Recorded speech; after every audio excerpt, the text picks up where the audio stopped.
C'est avec beaucoup de plaisir que j'ai reçu l'invitation à participer à cette réunion parce que pour moi, ça signifiait, que les actions que nous avons entreprises au niveau associatif commencent à apporter leurs fruits, à être vues et entendues, et deux, que deux univers qui se fréquentent peu, qui ont tendance à vivre un peu en parallèle, vont peut-être maintenant commencer à développer des leviers de collaboration qui, à mon avis, peuvent changer la donne au niveau des organisations internationales et de l'usage du français.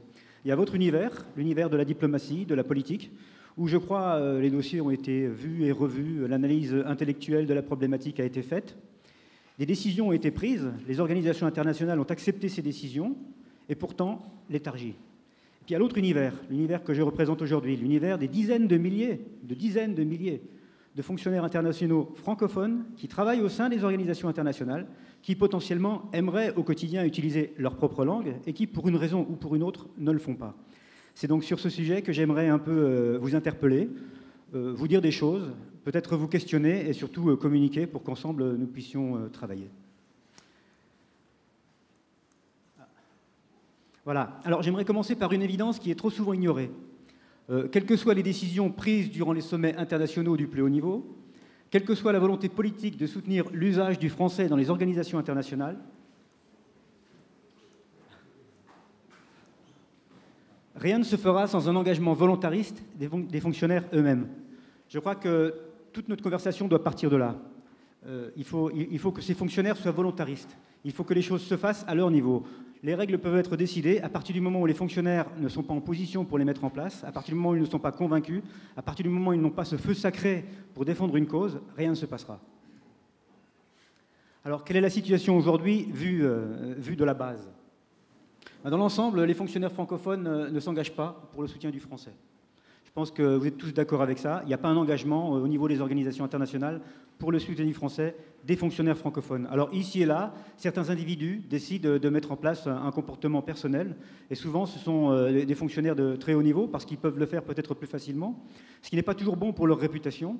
Mais au niveau du fonctionnaire de base, lorsqu'on lui demande d'intervenir pour sa langue au sein de son organisation internationale, il est souvent perdu. Il mérite d'ailleurs des fois un traitement un peu difficile parce que sa hiérarchie va lui faire comprendre que son entêtement est mal placé et que pour le travail et pour l'indépendance de l'organisation internationale, il serait préférable pour lui et pour tout le monde qu'il agisse autrement. Alors pourquoi est-ce que ces fonctionnaires ne s'engagent pas ? En fait, ils ne s'identifient pas comme fonctionnaires francophones. Éventuellement, ils seront fonctionnaires québécois, français, belges, luxembourgeois, que sais-je, mais pas fonctionnaires francophones. La francophonie en tant que telle n'a pas d'identité au sein des organisations internationales. Donc personne ne va dire « je suis fonctionnaire francophone et je m'engage pour la francophonie ». Éventuellement, on va s'engager, et encore, peut-être pas pour la majorité, pour un pays, mais pas pour la francophonie en tant que telle. Alors le problème, c'est qu'il n'y a pas de lien entre ces fonctionnaires et les acteurs institutionnels et décisionnaires de la francophonie. C'est ce que je vous disais au début de mon intervention. Ce sont deux univers qui ne se fréquentent pas vraiment. Bien sûr, les francophones de très haut niveau des organisations internationales fréquentent le monde diplomatique, reçoivent les différents courriers qui sont inhérents à leurs fonctions, mais le fonctionnaire lui-même n'est pas vraiment informé de ce qui se passe, il n'est pas vraiment conscient de ce qui se passe au niveau diplomatique. Je vais vous donner un exemple. Le Vademecum, par exemple, publication 2006. Les fonctionnaires internationaux francophones, pour leur grande majorité, ne le connaissent pas. En tout cas, ne le connaissaient pas. Il n'a pas été divulgué de la bonne façon, il n'a pas été communiqué de la bonne façon. Et bien évidemment, pour ceux qui auraient eu envie de défendre une cause, un outil comme celui-là était essentiel. Et pourtant, il n'était pas à leur disposition. Donc ce manque de communication entre les deux univers est vraiment quelque chose qui pose préjudice. Et justement, parce qu'il n'existe pas, on retourne au fait qu'il n'est pas facile pour les francophones de se donner une identité francophone dans la mesure où la diplomatie francophone elle-même n'est pas à leur côté. Alors que faire ? Tout d'abord, je prône un peu sur cette position qui est la mienne. Je pense qu'il faut créer une identité francophone au sein des organisations internationales sans le revendiquer. Et pour cela, il nous semble que la formule associative est la plus légitime. Nous nous réunissons, parce que nous avons le droit de nous réunir, au-delà de nos organisations internationales, nous parlons de notre langue, nous parlons de notre point commun, nous avons une action commune qui ne porte préjudice à personne et qui, a priori, réussit peu à peu à donner une identité à la francophonie au sein de nos organisations. Le point central de nos actions, c'est en fait structurer tous les acteurs autour d'une vision commune. Nous avons publié, et il est à votre disposition à l'entrée, un document qui s'appelle le Manifeste pour le soutien du français et de la diversité linguistique et culturelle au sein des organisations internationales. Et ce manifeste s'adresse en fait à 4 niveaux d'acteurs, qui sont à nos yeux les 4 niveaux d'acteurs qui devraient collaborer afin de changer les choses dans nos organisations. Le premier acteur est en fait représenté par l'OIF. C'est pour nous l'acteur qui représente la francophonie en tant que telle, le supra, l'acteur qui devra nous donner une identité et qui justifiera notre identité. Le second acteur, c'est vous. Ce sont les diplomates qui représentent pour leur majorité les pays de la francophonie. Chaque diplomate représentant un pays de la francophonie doit communiquer avec les acteurs de nos associations au sein des organisations internationales et nous apporter le soutien qui nous permettra d'être un peu formalistes sur la façon de faire les choses. Nous avons besoin de vous, des ambassadeurs, afin de nous aider à, par exemple, convaincre le troisième acteur, qui est le francophone de très haut niveau. Nous avons besoin de cet acteur aussi. Nous avons besoin des gens qui sont aux têtes des organisations internationales, qui ont des rôles clés au sein des services de gestion, au sein des services de recrutement, afin de nous aider à faire bouger un peu les choses. Or, ces personnes, si on les contacte en tant qu'association, ils ne vont pas nous répondre. Alors que si, grâce à votre appui de diplomates, nous pouvons les contacter de façon un peu formalisée, afin de leur dire, vous aussi, vous êtes là, vous aussi, vous avez été mis dans cette position par votre pays d'origine, vous avez certaines responsabilités par rapport à votre pays, mais aussi par rapport à une culture plus large, dans laquelle votre pays s'est engagé, et il s'est engagé normalement, formellement, par le biais du Vademecum. Alors cette responsabilité-là, vous pouvez l'endosser en nous rejoignant dans le cadre associatif et en vous tout simplement réunissant avec nous sur une base régulière afin de faire avancer ces différents dossiers techniques au sein des différentes entités associatives que nous avons créées. Et pour ça, bien entendu, il est impossible de le faire sans les GAF. Ce que je vous propose aujourd'hui, c'est un partenariat avec les GAF. Alors ici et là, ça existe déjà et je vous en parlerai un peu plus tard. Nous avons un partenariat avec le groupe des ambassadeurs francophones aux Pays-Bas. Nous avons un début de partenariat avec le groupe des ambassadeurs francophones à New York, puisque nous sommes allés faire une conférence là-bas au mois de février. D'ici à la fin de l'année, un certain nombre de présentations vont être faites afin de stimuler un peu cette collaboration. Je vous invite tous à vous y engager. Alors, dans un monde idéal, voilà un peu l'image que nous avions de nos organisations et de notre association lorsque nous avons commencé ces différentes activités en fait en 2008. Voilà, nous voudrions avoir des affois locales, c'est-à-dire des associations de fonctionnaires francophones au sein de toutes les organisations internationales, partout dans le monde, et qu'elles soient soutenues par des conseils supérieurs au sein de toutes les organisations internationales. Alors, quelques mots sur le conseil supérieur. Nous en avons un exemple aux Pays-Bas. Il est constitué du président du groupe des ambassadeurs francophones aux Pays-Bas. Il est constitué d'une représentante de l'ensemble des organisations internationales, qui est une représentante française.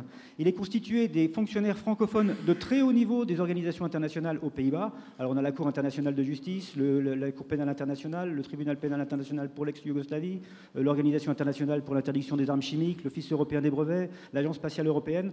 Dans ce groupe, qui représente une vingtaine de fonctionnaires de très haut niveau, présidents, vice-présidents, directeurs généraux, nous avons 2 fois par mois, avec les instances diplomatiques représentées par le président du groupe des ambassadeurs francophones et avec l'ensemble des fonctionnaires réunis, des réunions pour discuter de ces dossiers.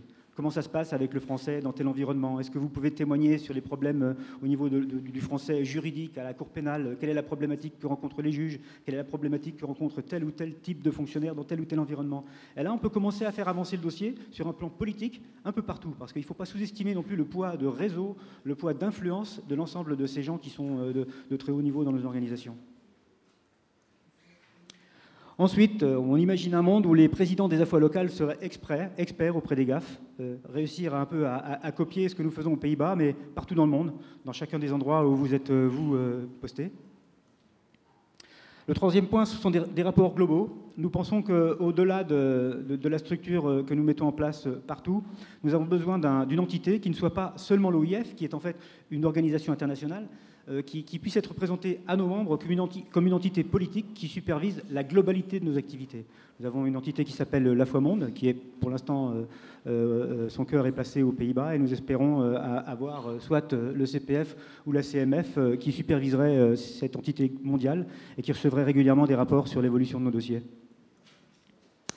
Mais aussi, alors là, je vous ouvre une porte pour discussion et débat, une mission des francophones, des fonctionnaires francophones à l'OIF. J'imagine que vous connaissez tous la structure française avec la mission des fonctionnaires internationaux. Nous pensons que l'OIF pourrait avoir une structure telle que celle-là pour nous permettre de collaborer, pour porter l'information, pour avoir le soutien diplomatique, par exemple. On pourrait imaginer que la communauté francophone puisse avoir un soutien particulier sur un poste stratégique dans une organisation particulière.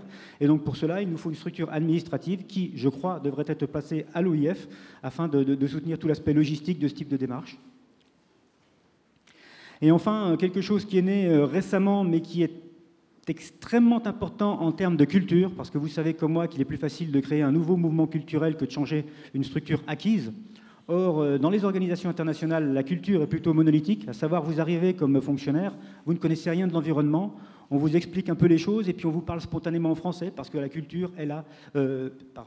On vous parle spontanément en anglais parce que la culture est là. Quand les groupes se réunissent, on a tendance à utiliser l'anglais parce que c'est tout simplement comme ça. Or, comment est-elle arrivée cette culture ? Nous pensons, nous, qu'elle est arrivée par une méthode anglo-saxonne qui relève du marketing. Petit à petit, ils nous ont imposé des outils parce qu'ils ont ce talent de pouvoir imposer des outils par des techniques de marketing. Alors, le contrôle de gestion va être fait par la Balance Scorecard. On va avoir des assessment centers pour faire du recrutement. On aura tous les outils de contrôle de projet seront des outils de style Prince 2 ou P3O. Enfin, un ensemble d'outillages qui fait que lorsqu'on vient d'une culture particulière, on est beaucoup plus performant pour l'utilisation de l'outil.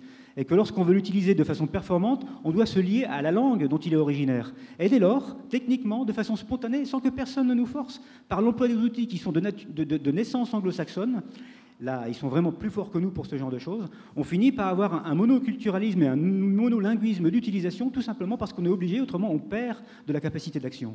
Donc ce qu'on voudrait faire, nous, et je pense que la francophonie, puisque ça n'existe pas encore, la francophonie devrait être le guide par rapport à cette action, c'est créer un centre d'excellence, qui serait un centre d'excellence mondial, qui s'adresserait à toutes les organisations internationales du monde, où on aurait des unités qui choisiraient les modèles techniques, contrôle de gestion, sociologie, tout est possible, sur lesquels on aurait une réflexion, qu'est-ce qui est le plus valable pour nous, dans le cadre des organisations internationales? Quel est l'outil qui serait le plus à même de répondre à nos problématiques techniques?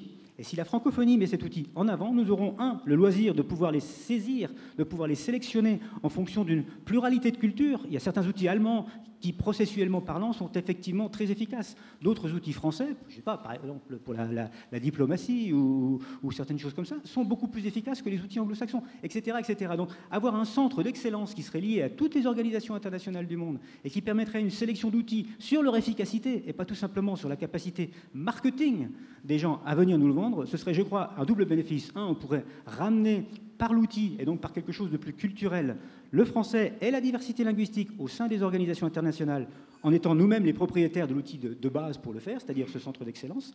Et dans un deuxième temps, je pense que les organisations internationales elles-mêmes auraient un grand bénéfice à utiliser un outil comme celui-ci, puisque pour l'instant, si vous voulez mon avis personnel, elles se font largement plumer par des consultants extérieurs qui arrivent avec des outils qui ne sont pas du tout cohérents avec nos environnements plutôt assez compliqués.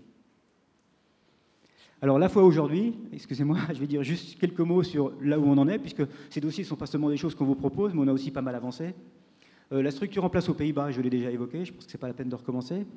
Des affois naissantes un peu partout, à New York, une affoie naissante, en Afrique, plusieurs affois naissantes. J'ai reçu hier la nouvelle, il y a une affoie qui est en train de naître à Montréal avec l'Organisation internationale pour l'aviation civile.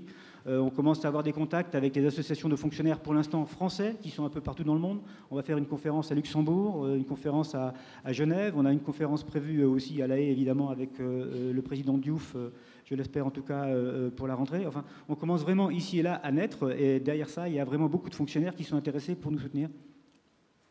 Des affois pour les jeunes, c'est un sujet particulier que j'aimerais mentionner avec vous. On a ouvert une page à fois pour les jeunes, parce que culturellement, là encore, il est essentiel de pouvoir leur montrer l'importance de la diversité linguistique, l'importance du soutien de leur langue, avant même qu'ils rentrent dans les organisations internationales. Parce que quand ils vont arriver, ils auront déjà suffisamment de conviction pour ne pas se laisser influencer par un système qui est déjà monolingue. Alors, dans le cadre de la fois pour les jeunes, nous avons mis en place un partenariat. Les jeunes peuvent tout simplement s'inscrire dans notre association. On leur donne un parrain qui est un membre de notre association, qui va les aider dans leur préparation à entrer. Et on leur demande aussi, à partir du moment où ils sont devenus membres de la foi jeune, de se tenir à leurs engagements. Et si un jour ils deviennent fonctionnaires, eux-mêmes de devenir parrain d'un jeune qui voudra rentrer, afin de pouvoir créer une sorte de dynamique culturelle qui nous permettra de changer de l'intérieur un peu la culture des organisations. C'est quelque chose de très important. Et si vous voulez plus de détails, on pourra en parler après. Peut-être aller voir sur mon site, sur le site de la foi, si vous le désirez. Enfin, la journée du français dans les organisations internationales, c'est la première journée a eu lieu en octobre 2010.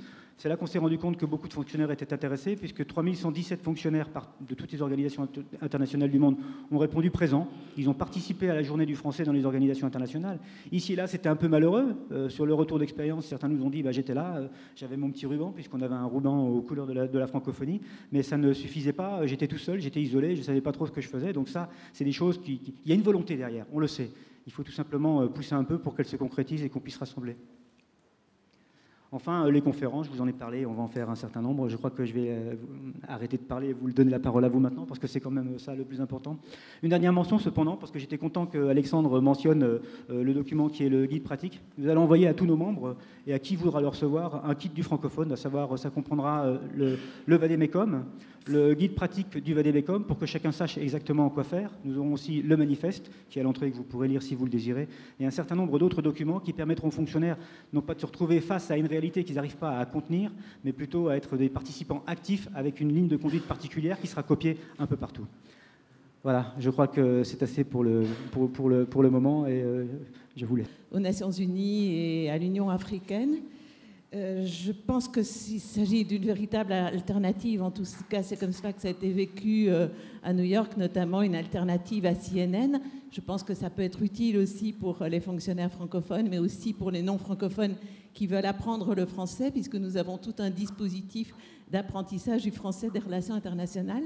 Pensez-vous que ce genre d'initiative pourrait être modélisante et être reproduite dans l'ensemble des organisations internationales avec l'aide des fonctionnaires de votre organisation et avec l'aide, bien sûr, du groupe des ambassadeurs francophones? Personnellement, je suis un fervent convaincu qu'une démarche comme celle-là ne pourrait qu'apporter de la valeur ajoutée. Vous savez, on se débat beaucoup pour essayer de se donner de la visibilité avec peu d'outils et peu de moyens, si ce n'est notre foi dans la cause.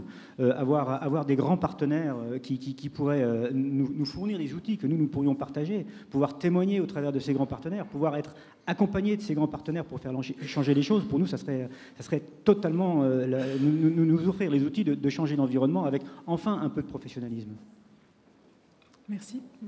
Alexandre.